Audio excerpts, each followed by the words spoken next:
Well, hello, my friends, and welcome to the Live Inspired podcast with John O'Leary. Today, we are fortunate to be joined live by a guest, by a Catholic priest, by a friend, by who I think unmistakably is a miracle. I think in all of our lives, we have whispers of miracles written all over our stories. But in Father Joe's life in particular, there are miracles all over it. So my friends, I'm going to loop them in. You're going to love this story of faith, of redemption, of healing, of miracles alive and well in a world that too often forgets. So Father Joe, welcome to Live Inspired with John O'Leary. I'm excited about this. I remember hearing you back when I was in high school. You gave a talk way back in the day. There's no way that I'm that much older than you are. You're my peer. Quit lying. Whatever you want to tell yourself. But yeah, I remember that was really powerful when I was like 16 or so, but yeah, never thought I'd be here. This is great. I first heard your story as it was taking place in a hospital here in St. Louis. My mom said you sent a book. Wow. She said, tell you thanks. She doesn't owe me a thanks or anything else, but we prayed, today in my world, I hear from people, John, back in 1987, we prayed for you. 38 years now, they bump into me and they share that story. I would imagine you hear that. Yes, I had one of those a couple weeks ago. Well, you're getting another one right now. All right. I'm going to let people slowly step into why they were praying for you, but we're not there yet. Yeah. Let's begin by telling our audience, whether they're watching us on YouTube or tuning in through podcast, first, what your full name is. My name is Father Joseph Andrew Detwiler. I was born and raised in St. Louis. I went to my parish grade school in South County. Then I went to DeSmet High School. Tell us your mom. Tell us about your dad. What was life like for you growing up? Well, I'm the sixth of seven in my family. And so that was awesome, but also crazy at the same time. I'm the youngest of the four boys, four boys, three girls. And my family parents are both originally from St. Louis, but for my dad's job for the first 10 or so years of their marriage, they're moving all around. So they're moving all around the country with no family. They had all these kids. Yeah. Luckily, my family is really good at getting plugged into communities, so we have friends all around the country. They're in New Jersey for 7 years, and then they're going to move back to St. Louis because my dad's job was just kind of crazy, and they couldn't sell their house. They prayed to St. Joseph, and then they sold their house. They didn't know if I was going to be a boy or girl, but they said they're going to name me after St. Joseph. No matter what. Joseph or Josephine would have been my name. So they sell the house, they bring pregnant mama home. Yeah. She starts raising 6 kids, then ultimately 7. Yeah. What kind of things were you interested in as a kid? Sports, playing. We had a big backyard, so playing a lot of sports, and my brothers were all really competitive, and so that was a lot of fun. Just really active. My family had a place in South County, but my grandpa was a businessman in St. Louis. He has a farm out in St. James where there's a lot of land, a lot of horses, cows, chickens, so I grew up going there a lot as a kid and riding horses my whole life, and that's actually where the accident happened, down there. So, on the way home from there? Yeah, let's dive in. Okay. So let's take it forward from the farm. Yeah, so it was at the farm. The big thing, so I'm one of 37 cousins because my mom's also one of 7. So we have a big family business in St. Louis. We're together all the time, which is fun. Hard too, but it's really great. But at the big celebration of the year when everyone went down to the farm, because we have a lake and stuff like that too. Everyone went down for the 4th of July. That was the big celebrations out in St. James, Missouri. And in 2010, it was the summer before my senior year of high school. And I was thinking about what I wanted to do after high school, and it became pretty clear to me by that point that God wanted me to go to the seminary. Can I ask you about that first? Oh, yeah, sure. Because that's such a bold thing to do. Yeah. Like the idea of becoming a nurse is bold when you're a kid. Yeah. To spend the rest of your life as a nurse or a doctor or an attorney. Yeah. That's a stretch. But for you to lay down your life and to spend the rest of your life serving in parishes, serving families that aren't seemingly yours, and serving Jesus. It's not what many high school boys are thinking they're going to do with their lives. So before July 4th, tell me about the draw toward that kind of work. My family, faith was always a really important part of our life growing up, like church every Sunday. It's funny, as a family, my mom would try to have us pray the rosary together, which I appreciate a lot more now. But we were trying to pray the rosary and we were terrible. We did not pay attention at all. I'm sure it was so frustrating for her, but I definitely see it was very clear to us that this is important. Right. So we're going to do it even if you come kicking and screaming. And so that foundation was so important for me in my faith. And so as I got to high school, I got involved in a youth ministry program, Cardinal Word out near DeSmet, where I was in high school. I've been on many retreats there, and I love going to retreats. And so when I was at DeSmet, we took a day-long retreat at the seminary And I'd never been to the seminary before. At the end of the retreat, there was a priest. He was like, hey, this day was not about vocations or priesthood, but if anyone's interested, we're having a come and see retreat, which is a retreat for guys to come to the seminary to see what it's like to spend time there. At the time, I didn't really have a desire to be a priest. Yeah. But I got this form, and I was like, I don't know why I want to go on this, but I did. And actually, the priest who was giving that day-long retreat, who gave me that sign-up sheet, actually ended up being a priest who had a pretty major impact on my life. That was Monsignor at Rice. He's now Bishop Rice. So, and he'll come back later on. But Bishop Rice is one of the best men I have ever met. Down at Holy Redeemer, he was our leader for a while. There for a long time, yeah. Eddie. Yo. Get on yourself. But so I went on the retreat. The first thing that stuck out to me was the food at the seminary was awesome. Good recruiting tools. There's always cookies everywhere. The food was really good, and also I just had a really good time getting to know the guys and getting to see that like they're just fun guys. And so one guy, along with Bishop Monsignor Rice, then I also met a guy, Father Zach Popus, who actually he'll end up playing a pretty major role in the story of my life later on. I first met them that weekend, and then it was great until that. Usually with retreats, the highlight is usually Saturday nights, usually when the big breakthrough happens. And so for me, that's what happened with me. I know as a priest, I pray Liturgy of the Hours, which is a set of prayers 5 times throughout the day, mostly the Psalms and other parts of Scripture. And so there's 5 hours, and the last hour of the day is night prayer. At the end of night prayer, we usually say a prayer or sing a hymn to Mary. And I had never prayed Liturgy of the Hours before, but at that point in the year, we were singing the hymn, the Salve Regina, which is the Hail Holy Queen in Latin. I remember it was interesting because I'd never been in a chapel of 30 other young men who were actually singing. Right. Because like at a boys' school. It's a different sound when men sing. Yeah. Like no one ever sings at masses or whatever. And at this time when I heard the song to Mary, it was interesting. It was providential. Like I couldn't tell what was going on. I could just tell something's happening. And I don't know what it is. The fact that I didn't know is actually really providential because that weekend I came, had this great experience, and then I kind of describe it as like an itch. I kept coming back over and over again, spending more time in the seminary, building those relationships with Monsignor Rice and Father Pobus, and asking those important questions about what I want for my life. Most 16-year-old kids don't ask themselves. And to make sure the listeners go along for the ride, most 36-year-olds aren't really asking themselves. Most 66-year-olds haven't really truly pondered. Yeah. So asking those important questions of myself, first off, and then developing a deep prayer life. My family had built the foundation, but then also prayer life was like kind of making it not my own, but it's like taking ownership of it. Right. And then also building those relationships with Zach and Monsignor Rice. I remember like yesterday at high school, people ask you a lot like, what would you picture yourself 10 years from now? What do you see yourself doing? And when I closed my eyes, my mind instantly went to, I'm a priest in black hearing confessions. I didn't plan on that happening, but building the strong friendships with Zach and Monsignor Rice, it's like, I not only like want to be a good guy like them, like I want to be them. I want to do that thing. And so in discernment of priestly vocation, it's really important to be aware, like that's not a normal thing for guys to experience.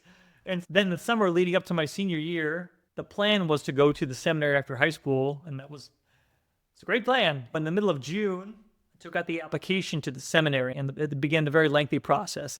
Monsignor Rice, the vocation director, gave me the application. And there's many medical evaluations you have to take. You also have to take a psychological evaluation. And so I took my psych eval. The results from my psych eval came in on July 2nd. Oh, my Lord. And they came in very positively. But then I can't make this stuff up. So then on July 3rd, I was in the ER. At the lake, we have a big fireworks show. One of the cans tipped over and hit me in the shoulder. I was in the ER that night of July 3rd for the fireworks. And then the next day, on July 4th, my sister and I were driving from our lake to our house down at the farm, which is a 2-mile stretch. But it's also like the 2-lane highways that are really curvy and there's no road on the sides, so they're pretty narrow. And so we were arguing in the car, and I lost control of the car. And what car were you driving? We were driving an F-150 or F-250 truck. And we swerved into a tree at 40 miles an hour. What do you remember before the impact? Nothing. My last distinct memory pre-car accident was a dance I went to in high school. My junior ring dance was happening in late April. and then the actual was July 4th, so pretty much blanked in my memory. But actually, so people will sometimes ask me, am I back to normal? And my last distinct memory to that dance, I wore a denim suit, and my date wore a denim dress. It was awesome. Right. I wish you would have blocked out that memory too and go back one more day to get rid of the denim. So you remember that. You don't remember the accident well, but your sister does. Yes. So I've seen the photos of the event. Yes. And at first I thought I was looking at like a photoshopped thing because it's the reason I asked you what kind of car it was, I can't tell. Yeah. Not even a little bit. Well, because also it's tough because it's like we hit a tree, so the ambulance. So luckily, there's a lot of pieces that fit together in the first like 10 minutes. If they don't fit together as they do, like I don't even make it to the hospital. So there's a man, nice man, the Good Samaritan. Yeah. He is a very humble, very gentle man. He was driving on the 4th of July, and he drove by, then doubled back. So he saw it down in the ditch. And he stopped off to help us, and he called the ambulance. But then also, like, it wasn't just that he called the ambulance, but he waited with us till the ambulance got there. He also noticed that part of the issues was that my carotid artery was severed, which is pretty bad, because I'm told that when your brain is injured, especially I had a really, really severe one. So when your brain is injured, all the blood rushes to your brain. So it was rushing to my brain, then going out my neck. And so I would have bled out in a couple minutes. So this man who found us said, this needs to stop. And so, but the issue was that he couldn't reach me. So the only person that could reach me was my sister, who was next to me in the car. So he gave her a towel, and she held that on my neck to the ambulance. So your injured sister is now providing the life support for her injured brother. Yeah. You also had a priest that showed up on the scene. Yeah. So he was the local priest in St. James. There weren't many Catholic priests in the area, so he knew my oldest sister, Liz, because he used to work at her college in Mizzou, where she went to college. And so she had invited him out to her lake to hang out with us on that day, randomly. He'd never been out there before. Right. But he showed up, and within 5 minutes, the accident happened, and they gave us both the last rites to see the accident. My friend is a firefighter, first responder, a leader within the first responders, and typically it takes somewhere between 10 and 20 minutes to cut people out. For you, it was 45 minutes. Yes. And for your sister, 2 hours. 2 hours. So yeah, that's why the picture that you saw seeing the car doesn't look like a car, because that's not just from the tree. That's after the jaws of life machine was pulling it apart, but also and I found out that it was the 4th of July, so it's hot. And they got these heavy suits on, and people are like passing out left and right. And also, when your brain is injured, what helps your brain recover is blood and air. And my blood was cut off with the carotid artery, and my air was cut off so they had to trach me at the scene. Gosh. Which I've been told usually does not work. And the paramedic who did it, he's like, if I had to do that 10 more times, I would not be able to do it. Yeah. And he's like, if this doesn't work, we're done. I'm going to read a list of the injuries. Then you can add the ones I'm forgetting. But here's a partial list of how you present in hospital later on that day. Happy 4th of July. Here it comes. Fractured skull, brain bleed, brain swelling, traumatic TBI, brain pressure, bolt, 3 strokes, compromised cut carotid artery, broken jaw, bruised ribs, collapsed lung, damage to your eyes, detached right ear. Yeah. You're on a vent. Coma kicks in. Yeah, I was in the helicopter ride back to St. Louis. That's where I had the 3 strokes. When I got to the hospital, luckily I had some amazing doctors put me in an induced coma, so my brain could concentrate on recovering. They gave me this thing called the Glasgow Coma Scale, which tells you how bad a coma is. I'm not a doctor, but I'm told if you score below 5, that means you have permanent, irreversible brain damage. My score is 3. On some other tests called the FIM test to measure brain function, it's scored between 17 and 119, and my score was 22. Oh, man. And I mean, at the scene, everyone thought I was dead at the scene. Yeah. But then I get to the hospital, and it seems like it's just confirmed. Right. And also, I had a trach, but then also my jaw was wired shut for 6 weeks because it was broken, had to be reset. I received 10 units of blood, which is equivalent to, I'm told, my entire blood supply. And also from the strokes, they noticed that I had aneurysms as well in my carotid artery. Okay. So typically when I'm interviewing medical miracles, like I am today, I'm asking them first-person questions. This is almost like, what were you told by others? One of my first questions is going to be, Mom and Dad eventually make it in. They have that meeting that no parent ever wants with the doctors, the medical staff. What is the medical staff telling your parents? Fortunately, I had one, Dr. Jeff Leonard. He's a really amazing doctor. He, mostly, we don't know. There's a lot of signs we're seeing. It's not good, but we don't know. That was the one hope that there was for my doctor, Dr. Lennon, who I talked to, and he was like, until you tell me definitively, like I'm not gonna, because kids usually do better than you think they will. Yeah. But yeah, the prognosis was pretty grim because it was like not only because usually the trach results in permanent vocal cord damage, at the very least. But then also with the amount of brain function I was showing, they were told that like he will most likely, there's a pretty good chance that he'll never talk. Yeah, we don't know, but like that's a very real possibility. But if he talks, they'll start with sounds, they'll go to words, and they'll maybe go to sentences down the road. But it was like and it's also like it's one thing to hear that, but then to see me in my bed, it's just traumatic. My family, since I have a big family, a lot of friends, a big network of people supporting me. My sister Liz was really great because for my parents, it's like, how do you even do anything? And so she kind of organized a schedule. They had people staying with me 24 hours a day, my sister and I both in our rooms. And so that's like when I saw your dad. That's another thing. It's just the idea of your sister being a bed away. Like, it's hard enough when trauma hits one of your babies. Yeah. But when it grabs we were next door to each other in the ICU. There's no plans for any of this, but it was really amazing to see how, like, obviously trauma happens, but it brought out the best in everyone. My family really came together and like very generously staying with me. And it was interesting, I get perspective on this. I was visiting with a man who was in ICU. He was dying. He was on a ventilator, and I prayed with him and his family. And then when I got back to my car, I sat down. I was like, "Oh, holy crap! I had no idea." Yeah. Because I say the word coma a lot. I had no idea what it's like on the other side. Because basically, they would talk to me too. In the TV in the room, they had a 24-hour loop of home videos playing. Okay. And so I could at least hear their voices because hearing's the last thing to go. You're saying you're hearing their voices. Do you remember hearing their voices? No. But what's your first memory in the hospital? My first memory in the hospital, so actually we'll get to that. So I was in the ICU for 3 weeks or so. One of the really... By the way, listeners and viewers, Father Joe came prepared with artifacts. So he's got pieces of paper and wooden rosaries and artist work. And because it's most of the story that I'm telling you is almost all secondhand. This is a result of interviews and asking people, because I'm trying to piece this together. There's only a few authentic articles from the story, and this is one of them. This is a letter that was written to me by my sister Liz. And she wrote this to me when I was in the coma. And I'm going to just take a deep breath for a moment. Yeah. For me, when I think of my story, I'm fine. I healed. I'm good. I'm moving forward in life. But when I think about the struggle and suffering that my siblings and parents went through because of my story, it breaks me. Yeah.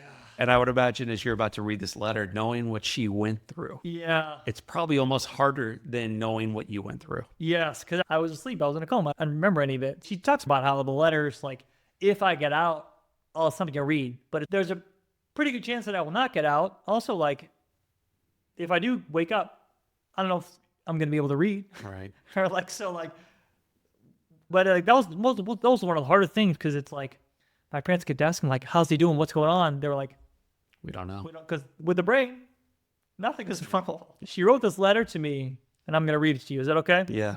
Dear Joseph, it's now 20 days after your accident.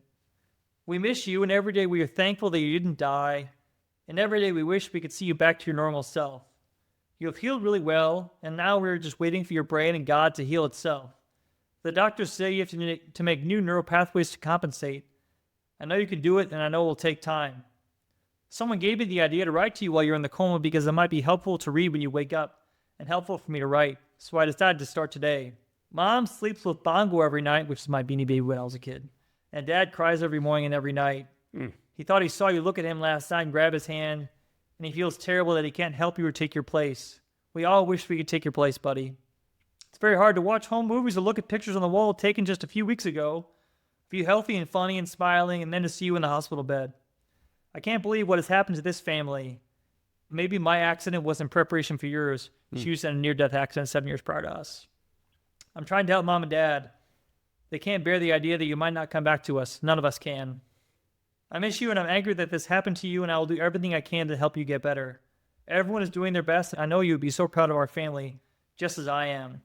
They all take shifts to sign up eagerly to hang out with you and hold your hand, just in case you wake up or just in case you can hear us in there. We don't want you to feel alone or sad or scared. We feel alone, sad, and scared too, but we are so lucky to have each other. We talk to you and tell you stories, jokes, and pray with you. I read you the gospel when I can, and Kathy Conley says the rosary with you. Monsignor Rice and Zach say divine office with you. I hope you can hear us and feel comforted. I hope you're not scared. I try not to cry when I'm in there with you because I don't want you to feel scared or sad or that something's wrong with you so that you would be frightened. Mom and I cried the first day because it was so hard to see you all banged up and to know that it probably hurt. They told us your sister saved your life in there, holding your neck in the car among other people. So you two will probably have a lot to talk about when you come out of it. I don't know how you're reading this without crying, but you're a bigger man than I, so continue. I've read it many times. This next paragraph. It's so scary for us because, in all caps, we don't know how you feel or how you are or if you'll wake up, or if you ever be yourself again, and all bold, or if you will even remember us at all again. And so we try to keep it together, but it's hard. The waiting is so hard. and all those yahoos, in all caps, who tell us that it's on God's time, I want to kill, in all caps. I know it is. I know that God has helped us through this, but man, oh man, I don't appreciate their self-righteous advice. Just shut the hell up, bake us a casserole, okay? Stu made meals for 4 months. See, I am lashing out irrationally by people that love you. I am an angry, sad person. Okay, I'll try to write you every day. It helps me, and I hope it will help you when you're awake enough to want to read something. We need you. Our family would never recover if we lost you. Keep fighting, okay? I love you, Jojo. Don't leave me. Liz. Then there's a parentheses afterwards that says, I only wrote this entry. It was too hard to write anymore. And one of the things that sticks out to me in that letter is that even though not subconsciously planning this, it's like she starts off, Dear Joseph, and she ends with, I love you, Jojo. I have not been called Joseph since I was 5 years old. Yeah. And Jojo was a nickname to have when I was a little kid. And so the bookends of that letter is back to my childhood when life wasn't so hard. It's really hard for me now. People are like shocked at the story, but it's really emphasized like, no, like it was really bad. She told me later that even though things were bad, her one source of hope was that, and it was a seemingly foolish hope. She's like, and like similar to my doctor, she said, until I hear definitively that he's not going to recover, I'm not even going to entertain that thought. And it's just like, to see me in the bed, it's kind of ridiculous.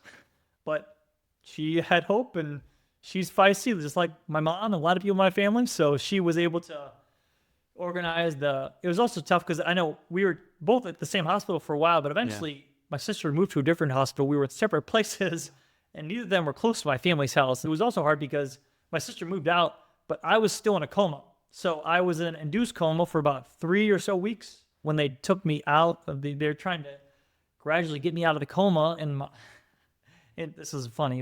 One of my doctors, he told me later that and this is one of the interviews, my doctor, Jose, he said that, it was scary because not only were we seeing all these negative signs about your brain progress, but he's like, we're trying to wean you off of the medication for the coma, but you were not waking up. That actually probably was, I think, terrifying. Yeah, but it's also, there's a big dose of hope in there too. So this Dr. Jeff Leonard, who was a really great doctor of mine, when I was in the ICU, given all those scores, I actually didn't qualify for the rehab unit. I wouldn't have been able to handle it because I couldn't do anything. But he grabbed another doctor by the shoulder and he said, hey, I think he's in there. It was only because he was the head doctor there that I moved up to the rehab floor.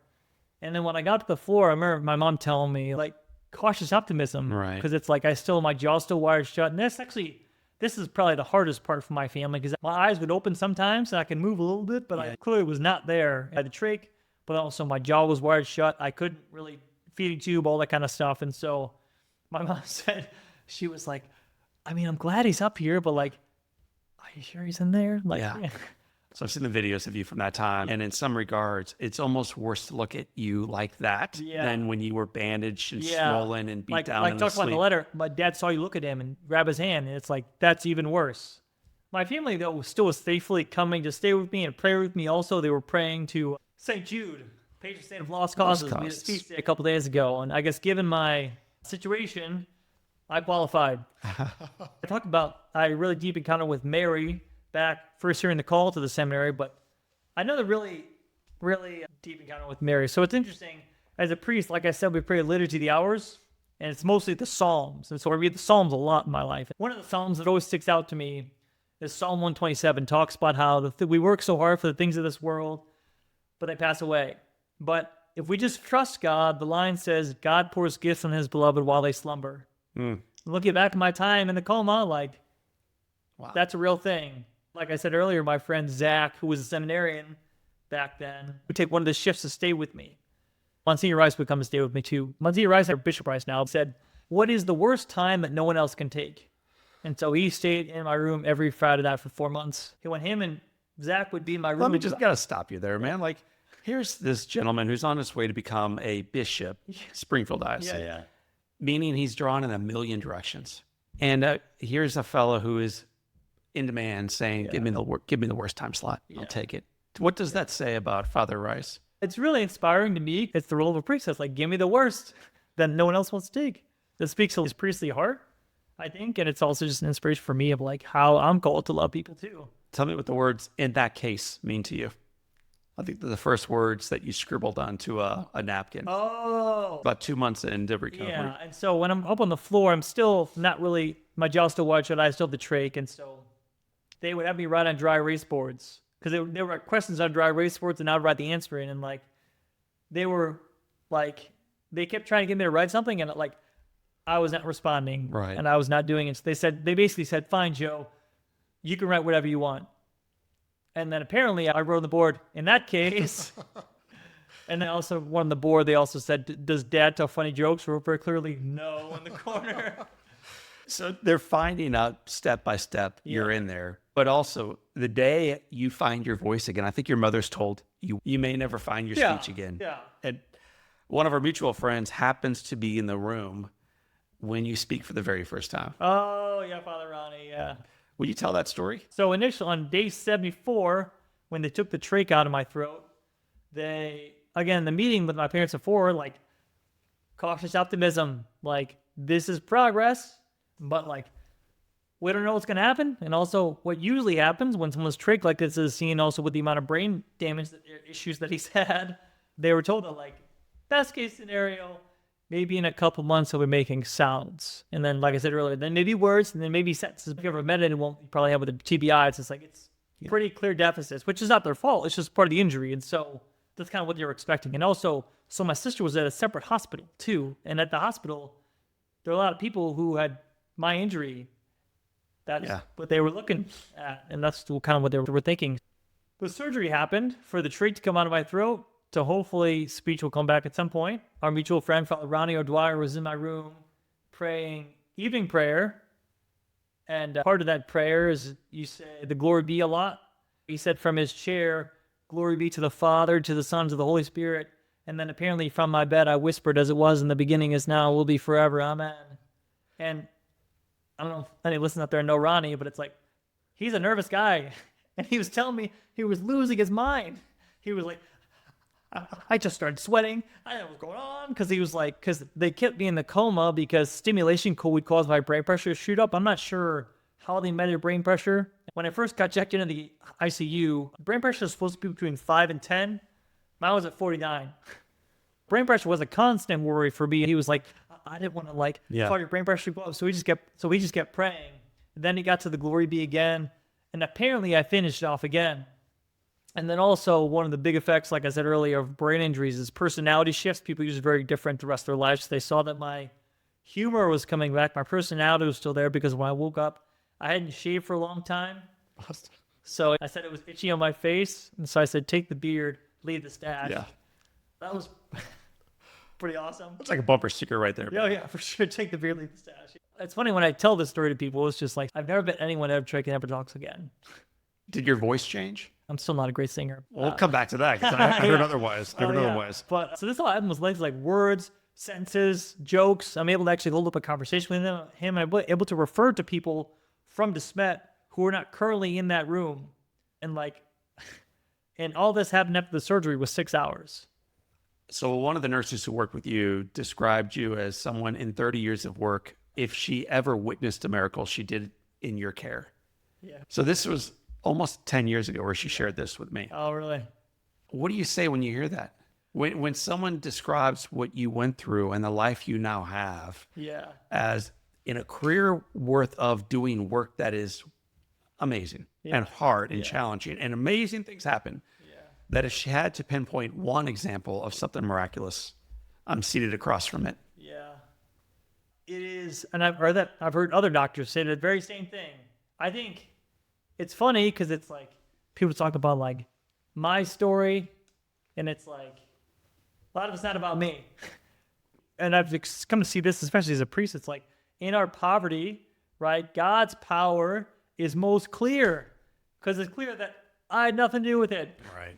And it's also interesting, it's very helpful. We might think that like, because it's also interesting, like you said, like there's pictures, like my family took a lot of pictures throughout the journey, which wouldn't seem to make a lot of sense at the time, but I'm really grateful because it's like now when I'm trying to visualize what did this look like, there it is. And it's also really helpful as a priest because it's like sometimes doing a lot of things and like I got to perform, I got to preach a good homily, I got to do all this stuff.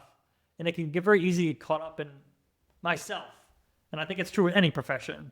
I was praying with that one morning, and it was when I was in seminary. I was just thinking about how, like, sometimes we're like, am I going to say the right thing and do the right thing? But it's like, never before in my life have I ever brought more people to prayer, more people to faith, all these things. I've never evangelized ever before in my life. And I had nothing to do with it. And so sometimes it's wouldn't sound helpful in the service, but God's just like, hey, I love you. I want to use you. You're my beloved. But just so you know, like, I don't need you. I'm not limited by you and your own stuff. So we could spend the remainder of our time talking about the recovery, physical, emotional, spiritual. I'd rather jump a little bit into the spiritual piece. Yeah. Many folks who go through tragedy and suffering and struggle push God away from them afterwards. Because how could a loving God that they had turned to in the past allow what they went through to endure? Why would they endure that? You, I'm sure, wrestled with it, but instead you actually were even more attracted into your faith. Will you talk about that? Yeah. So people usually just don't know what to say. People don't really know how to respond to trauma. People say stuff like, oh, like my sister said, oh, God's got a plan, but it's like, that is not helpful. Sometimes we think if we just whiten out through this, maybe eventually it'll be okay. But as I've gotten the chance, this perspective to look back at my life, not only was I evangelizing more, but like I was being loved by God more than ever before. And it kind of hit me one day in the face. That's like, because I was receiving air, blood, food. I couldn't do anything. The only thing that I could do was receive. I couldn't put up any obstacles to God's love, which usually the issue is that I put up obstacles. He's loving me, but I block him out. Wow. But I could only receive. And somewhere in here is a sermon that I might preach. Yeah. Oh, yeah. For sure. For sure.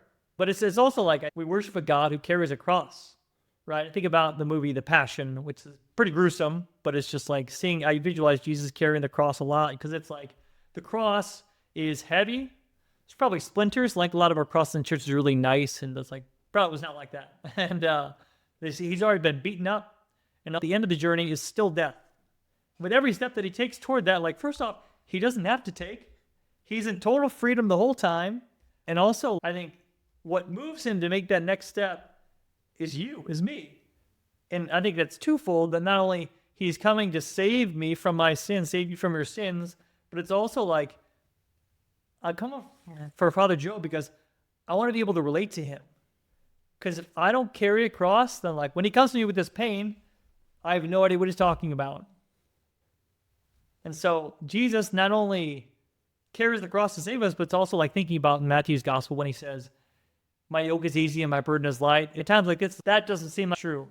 But that image is genius because a yoke is always pulled by two oxen. This yoke is not easy because it's painless. This yoke is easy because we're not the only ones carrying it. Wow. And so like we can look to the other side of this head burden that we have on our back and see Jesus over there. And and it's also like, I don't want someone to be able to have all the answers. Just he can be like, hey, I know. How has enduring this cross for you allowed you to connect with those who struggle themselves? It really, just like that very thing I just talked about. I know a little bit about what's helpful to say and what's not helpful to say. Just being there with people, like following the example of Bishop Rice and Father Povis, and just being present to people in their suffering, just walking with people. I think, especially as Americans, we want to fix it now and give you solutions, but there's no solutions. And I can't do anything with you, or I can't do anything right now. I just preached about this on All Souls Day, but I can just cry with you. What would you say to people who say, how can a loving God allow people to suffer? Well, that's a tricky question. I think we want to know why, and I think that why question is a big sticking point for a lot of people. And this is just my own experience, but I think that's the wrong question.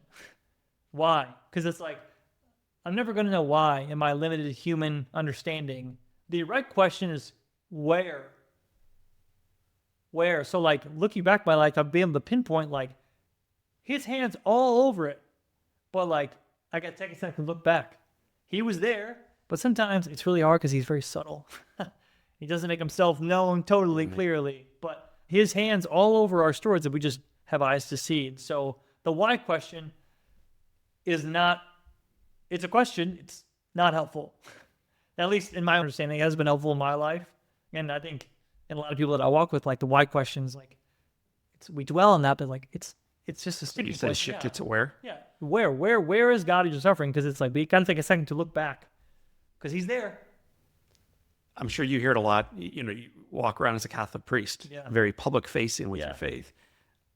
I hear a lot, I am spiritual, but I don't believe in organized religion. Yeah. When you hear folks say, I got enough with my spirituality, I don't need an organized religion to guide me forward, how do you respond to that? Well, there's probably a lot of responses. I would say go back to scripture, right? So like many people accept the Bible as divinely inspired. Some people might not, but if there is a God, we didn't all just appear out of nowhere. Like I talked to the kids at school about this. Like I had my phone. Did this just appear? How do you know it didn't just appear? Because it's very complicated. Something as complicated as a human body, human emotion, and all the things, this didn't just get here. If there's a God, which we can know by natural reason, there is a God on the very surface, but it's like, do you think he actually wants me to, if he does exist, do you just want me to follow him? When we look at history, we see God coming to earth, Jesus fulfilling all these prophecies. And I think about the ascension. When Jesus left, he didn't say, hey, here's the Bible. You guys figure it out. He said, like, no, he left us with 12 apostles, right? So when he says, in his time on earth, when he talks about the kingdom and church are synonymous. He meant to give us a body. He meant to find, that's what St. Paul talked all about, the body of Christ, because it's not just, the body of Christ, not just spiritual, like, hippie thing, right? Like, it's a visible thing. Because if God just stays up in the vague, spiritual, it's like, it can be helpful, but it doesn't really affect my life that much. Yes. And so he gave us a church. And if we look at history, the earliest apostles. So where do you turn when you struggle today? Sometimes hearing my story, people think they're like, oh, I bet you never struggle. I'm like, oh man. Actually, one of the people ask me about, is there any like side effects from my injuries or whatever? And actually, after all the issues I've had, the only medication I take is a baby aspirin every day. That's it. So that's pretty amazing. It's pretty solid, man. Pretty solid. And I work out and can do most things. I found out the hard way I can't go on roller coasters. I was about to say, tell me more. Yeah, I went to Six Flags one day, and I went on the Screaming Eagle and the Boss, and I had a massive headache. And then I talked to my parents later. I realized that with my brain condition, I guess when the doctor told me that I can't get on a ladder, that included roller coasters too. So that was kind of a funny day. But the hardest consequence for me is that I look in the mirror and see no evidence of neurological issues, so I can forget. And it's also sometimes it's kind of a challenge, like talking to people, and most people kind of know, like but I'll be talking, I'm like, hey, you need to follow this up with an email because I'm probably going to forget. So neurologically, has it affected you long term? Yeah, there's still some short-term memory issues, but I've been able to cope pretty well with that. And thought organization, when I'm told many things and I can't write them down to keep them straight in my mind, like it's very difficult to keep them straight in my mind. Okay. Just the way that I learned had to totally change. Luckily, I've had really good speech therapists, so I was able, went through 9 years of seminary, and I have a philosophy degree. I wrote a master's thesis. People don't really apply the whole memory loss thing anymore.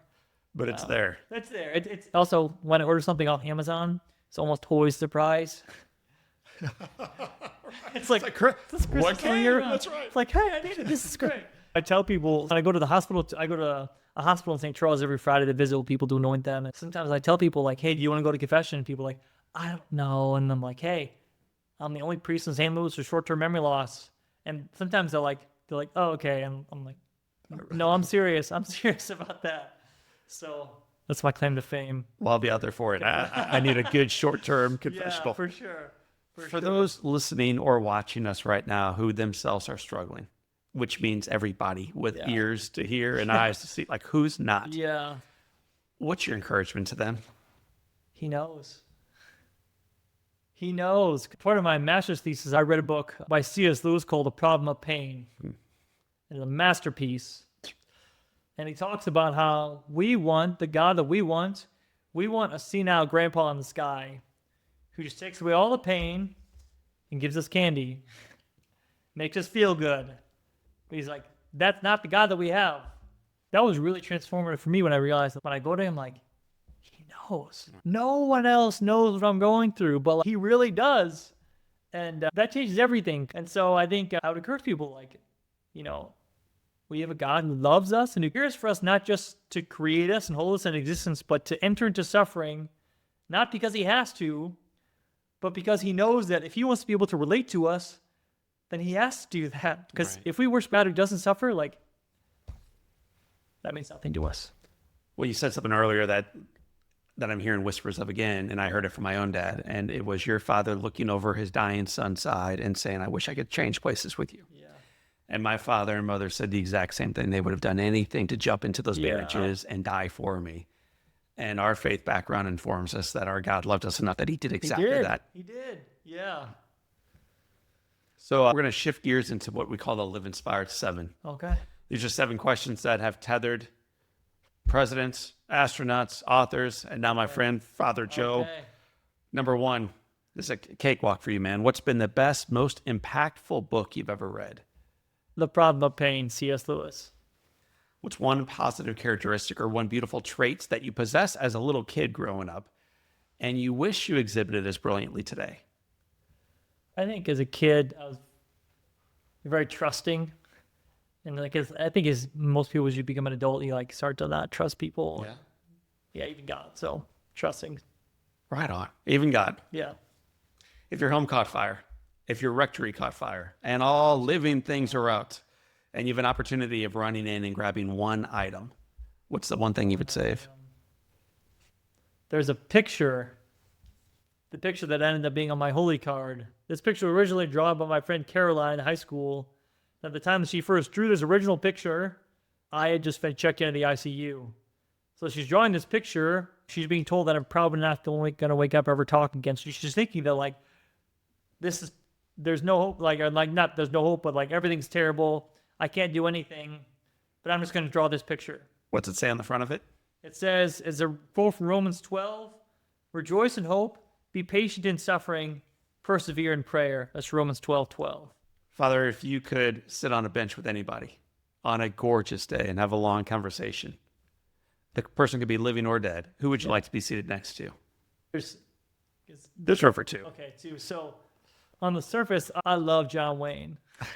My grandpa would always show us John Wayne movies down at the farm all the time. So to meet John Wayne will be amazing.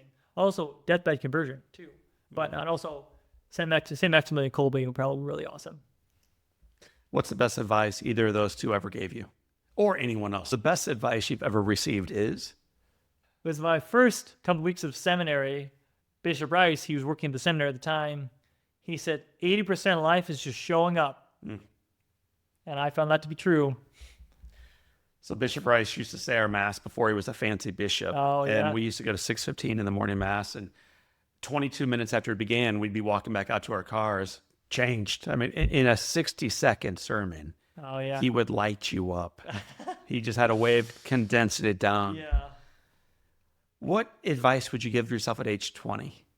So this is shortly after your accident, as you're still really trying to figure out what you're called to do next. What advice does that kid need to hear? Well, yeah, that was the time when, like, just either beginning seminary and, like, you know, I was really so struggled a lot with insecurity because it's like I don't know, in my mind, like I was injured, I gotta make compensate and all these kind of things, but it's just like, I think this is typical for my family, the Detweilers, like, take a chill pill. It's going to be okay. You're surrounded by people that love you. Father Joe Detweiler, it has been said that all great people and priests can have their lives summed up in one sentence. How would you like yours to read? I think about all these pieces of my story. The sentence would be, there'd be a comma, but like, I did not come up with any of this. This is clearly God's initiative. Clearly, because like I very clearly had no power in a lot of this. It's like, it's clearly all his initiative. Well, it is all his initiative, and it's a good reminder not only in your life or in mine, but in ours. Yeah. Father Joe, I want to thank you for spending You're welcome. an hour with us today, but more great to importantly, I be want to with thank you you. for spending your life drawing other people forward in their faith. Thank you. It's been a gift. My friends, this is the miracle story of my friend and now yours. His name is Father Joe Detweiler. My name is John O'Leary. Today is our day. What a gift it is. Live inspired.